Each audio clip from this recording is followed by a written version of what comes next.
تو ہم نے ویڈیو اپلوڈ کی تھی شانگلی کے پہاڑ کے رہنے والے اس معذور لڑکی کی جو کہ اپنے پیروں سے بھی معذور ہے، جو بات بھی اچھی طریقے سے نہیں کر سکتے. تو ان کے لیے آپ کیا سوچ رہے ہو کہ ایسے مشکل جگہ پر جانا جہاں سڑک کا نہ ہونا، جہاں بہت زیادہ مشکلات تھی، تو کیا آپ کیا امید ہے، آپ ان کی ہیلپ کے لیے آپ نے ارادہ کیا ہے؟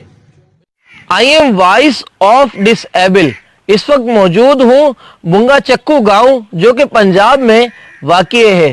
ہم نے 92 نیوز پر ایک خبر دیکھی جس میں ہمیں پتہ چلا بنگا چکو گاؤں کے ریاض صاحب کے دونوں صاحبزادے سلمان اور دلاور جو کہ دماغی توازن سے بھی معذور ہیں اور اپنے دونوں پیروں سے بھی معذور ہیں. تو ہم نے ان کی تلاش کا آغاز کیا اور الحمدللہ آج ان کو تلاش کر کے ان تک موجود ہوں.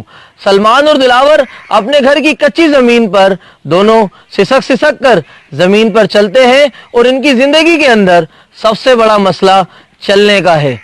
ان کے والد اور والدہ بے حد غربت کا شکار ہیں لیکن خوددار ہیں اور محنت مزدوری کر کر کھیتی باڑی کے اندر اپنا گھر چلاتے ہیں. دونوں والد والدہ مل کر مشکل سے مہینے کا 10,000 روپے کماتے ہیں اور زمیندار کے دیے ہوئے کچے مکان کے اندر، جس میں خدا کی قسم لائٹ تک نہیں ہے، اس کچے مکان میں زندگی گزارنے پر مجبور ہیں لیکن دنیا کے آگے ہاتھ نہیں پھیلاتے. سلمان اور دلاور کے لیے اس ویڈیو کو ضرور شیئر کریں. اس رب کے کرم سے I am voice of disable کی ٹیم کی محنت رنگ لائی اور آج اللہ کے کچھ نیک بندوں کی مدد سے اور کچھ ہم نے اپنا حصہ ملایا اور ان بچوں کے لیے یہ 2 ویل چیئر لے کر ہم ان کے گاؤں پہنچے تاکہ ان کی زندگی میں کوئی بہتری آ سکے.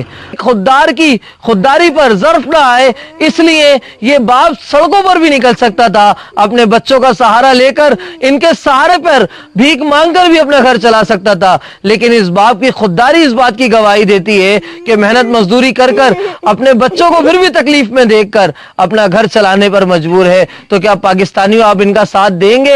میں امید کرتا ہوں کہ پاکستانیوں اور پاکستان میں رہنے والے صاحب حیثیت لوگ جو ان کے لیے جو کچھ کر سکتے ہیں، جو مجھ سے ہو سکتا تھا، میری ٹیم سے ہو سکتا تھا، جتنے وسائل ہمارے پاس تھے ہم نے وہ کیا.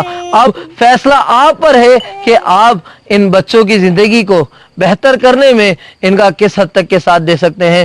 ریاض صاحب کا نمبر آپ کی اسکرین پر آ رہا ہے، آپ ریاض صاحب سے رابطہ کریں، ان بچوں کے لیے جو ہو سکتا ہے وہ کریں. میرا عزم ہے کہ پاکستان کا معذور نہ کبھی بھیک مانگتا ہے، نہ کسی کے آگے ہاتھ پھیلاتا ہے، اور ہم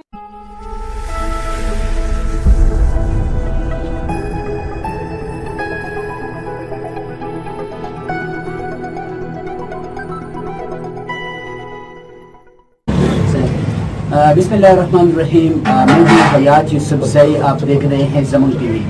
آج میں ایک ایسے شخص سے آپ کو ملا رہا ہوں جو کہ پاکستان بھر کے معذوروں کا آواز بننے جا رہا ہے. اب تک وہ سندھ کے مختلف شہروں میں، سندھ کے مختلف شاہراہوں پر وہ معذوروں کی آواز بنتا جا رہا ہے، اور وہ شخص، اس کے حوصلے کو ہمارا اور ہم سب کا، ہم انہیں جتنی بھی عزت دیں وہ کم ہے، جو کہ خود دونوں ہاتھوں سے معذور ہیں لیکن پھر بھی انہوں نے ہمت اور حوصلے کو اپنا بلند رکھا اور معذوروں کا آواز بنا. ارشد علی صاحب السلام علیکم.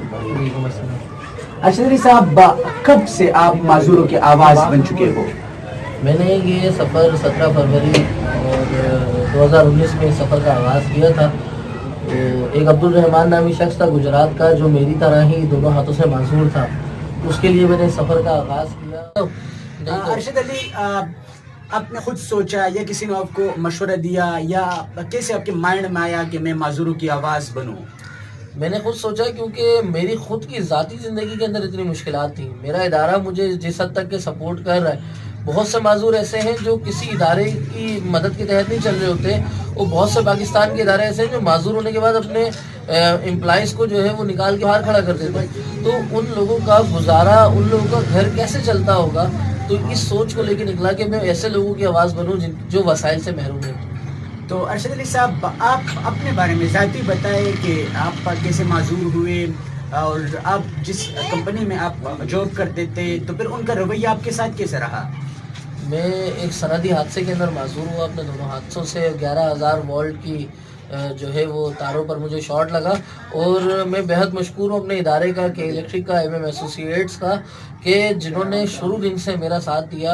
اور کچھ مشکلات آئی بیچ میں, لیکن ان مشکلات سے مجھے بہت کچھ سیکھنے کو ملا, اور یہ سیکھنے کو ملا کہ میرا کون ہے اپنا اور کون ہے پرایا. ارشد علی صاحب, آپ ایک بڑا کام آپ چلا رہے ہوں, تو اس میں کوئی آپ کا ہیلپ کر رہا ہے یا پھر آپ اپنی مدد آپ کے تحت لگا ہو؟ میں ابھی تک ہمیں کسی ایسے مخیر کی یا کسی سرپرست اعلیٰ کی کوئی سرپرستی حاصل نہیں ہے. جو میری سیلری آتی ہے, میرے دوستوں کی سیلری آتی ہے, ہم اس میں سے حصہ ملاتے ہیں اور معذوروں کی آواز بنتے ہیں, معذوروں کی آواز کو پاکستانی قوم تک پہنچاتے ہیں تاکہ ان کی زندگی میں کوئی بہتری پیدا ہو جائے. ارشد علی, ایک تو بڑے مہنگائی ہے, اس کے ساتھ آپ اپنے سیلری سے کچھ حصہ ہٹا کے معذوروں کی نام کرتے ہوں, آپ کے دوست کرتے ہیں, تو کب تک آپ ایسا کرتے رہیں گے؟ آیا آپ کو کوئی امید کی کرن دکھ رہی ہے کہ کوئی مخیر حضرات میرا ہیلپ کرے یا کوئی ایسا اور؟ میں مخیر حضرات کے پاس ابھی تک اس لیے نہیں گیا کیونکہ ہمارے معاشرے کا ایک مائنڈ سیٹ بن گیا ہے کہ جو ویلفر ہیں یا جو ویلفر آغاز کر رہی ہیں, جو NGOs نکل رہی ہیں, وہ اپنی ذاتی طور پر وہ کمانے کے لیے نکلتی ہیں. تو میرا آگے کا پلان یہ ہے, بہت مشکلات ہیں مہنگائی کی وجہ سے, میرا گھر چلانا میرے کو مشکل ہو جاتا ہے, میرے بچے کی تعلیم کے اخراجات ہیں, میرے ذاتی اخراجات ہیں, جو میں نے اپنے ادارے سے بطور ایڈوانس لون لیا 2 لاکھ روپے, اس سے جتنا کام کر سکتا تھا وہ کر چکا ہوں, اور اب اپنی سیلری کے اندر سے میں جو پر منتھ کٹوا رہا ہوں, تو بہت مشکلات ہیں. لیکن آگے کا پلان یہ ہے کہ میں کسی کے آگے جا کے ہاتھ نہیں پھیلاؤں گا, کیونکہ کوئی مجھے یہ نہ کہے کہ یہ بھی انہی ویلفروں میں, یہ بھی انہی NGOs میں شامل ہو گیا اور اپنی معذوری کو اپنی بے بسی بنا کر کسی کے آگے ہاتھ پھیلا رہا ہے. بلکہ میں سگنلوں پہ کھڑے ہو کے کھلونے بیچوں گا, جس سے ہمارا ادارے کی رجسٹریشن فائنل ہو جائے گی, اور اس سے آنے والی انکم سے میں پورے پاکستان کے معذوروں کی آواز بنوں گا. ارشد علی صاحب, آپ کا حوصلہ جہاں کوئی سوچ نہیں سکتا وہاں آپ پہنچ رہے ہو, وہاں آپ کوشش کر رہے ہو. پہلی مرتبہ جب آپ نے کسی کی ہیلپ کی تو ان کا ریئیکشن کیا تھا؟ پہلی مرتبہ جب میں نے عبدالرحمان کی ہیلپ کی, جب میں عبدالرحمان کے گھر پہنچا, فیس بک پر لائیو گیا, ناصر صاحب کا میں بہت شکر گزار ہوں جب انہوں نے مجھے کال کی کہ ارشد 3,42,000 روپے کا میں جو ہے وہ اس بچے کو ڈونیٹ کر رہا ہوں. تو میری کیفیت ایسی تھی کہ میں سجدے میں گر جاؤں, کیونکہ میرے پاس الفاظ نہیں تھے اس وقت کہ میں اس رب کا کس طریقے سے شکریہ ادا کروں. کیونکہ اس وقت جب میں کراچی سے نکلا رہا تو میرے بہت قریبی دوست رشتہ دار مجھ پہ ہنسی اڑا رہے تھے. میں نے 1 روپے ڈونیشن کی آواز اٹھائی تھی اور سوچ یہ تھی کہ 3,42,000 کا بندوبست میں کس طریقے سے کروں گا. جب اللہ رب العزت نے وہ بندوبست کرایا, میں نے نوافل ادا کیے, اس رب کا شکر ادا کیا, اور اس کے بعد عبدالرحمان کو میں کریڈٹ دیتا ہوں کہ عبدالرحمان کی بدولت آج میں معذوروں کی آواز ہوں. میں LOC تک گیا ہوں, جہاں 0 لائن کے اوپر کشمیر میں, جہاں رات بھر ہم نے اسٹے کیا, وہاں پر جو ہے وہ گولہ باری ہو رہی تھی, رات بھر دشمن کی طرف سے, انڈیا کی طرف سے وہ فائرنگ کا سامنا رہا, لیکن ہم وہاں کی بھی معذوروں کی آواز بنے, اور انشاءاللہ پورے پاکستان کی چاہے کسی بھی چوٹی کے اوپر معذور رہتے ہو, میں ان کی آواز بنوں گا. ارشد علی صاحب, ایک اور آپ سے کوشچن ہم کریں. آج کل ایک نئے چینلز, یوٹیوبرز, فیس بک کے پیجز والے, وہ معذوروں کی آواز بنتے جا رہے ہیں, تو اس کے حوالے سے آپ کیا کہنا چاہ رہے ہیں, یا وہ اپنی پبلکسٹی کرنے کے لیے, تو اس کے حوالے سے آپ کی رائے کیا ہے؟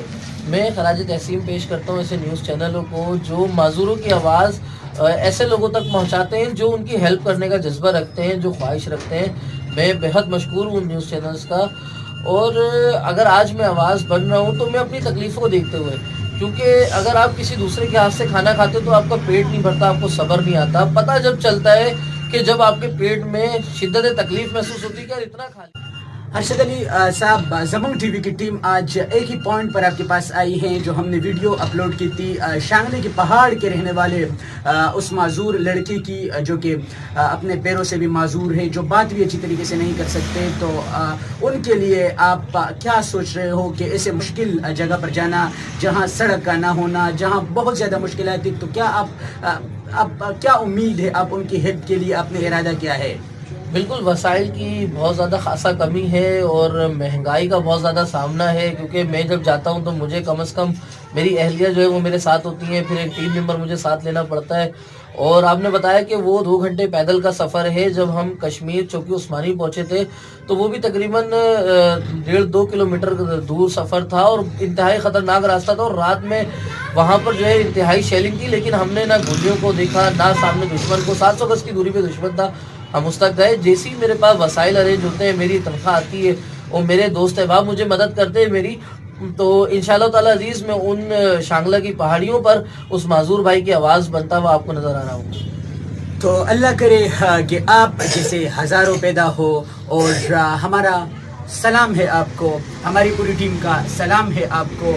آج ویڈیو بنانے کا مقصد یہ تھا کہ جو ہم نے آپ سے وعدہ کیا تھا کہ ہم ایسے تاروں کو چمکائیں گے جو کہ قوم کی آواز بنتے جا رہے ہیں, جو کہ خود معذور ہو کر بھی دوسروں کے لیے آواز بنتے جا رہے ہیں. لہٰذا اگر آپ میں بھی کوئی ایسی ٹیلنٹ ہو تو ہمارا فیس بک, ہمارا واٹس ایپ نمبر آپ اسکرین پر دیکھ رہے ہیں, آپ ہم سے رابطہ کریں, ہم ایسے ٹیلنٹ کو اجاگر کریں گے. اور اس کے ساتھ ساتھ اگر آپ کے کوئی رشتہ دار یا آپ کا کوئی جاننے والا ڈسیبل ہو یعنی معذور ہو تو آپ بھی ہم سے رابطہ کر سکتے ہیں, اور ہم یعنی میں معذوروں کی آواز تک یہ آواز انشاءاللہ ضرور پہنچاؤں گا. ہوں حیات یوسف زئی, کیمرامین امجد علی, زمن ٹی وی, کراچی.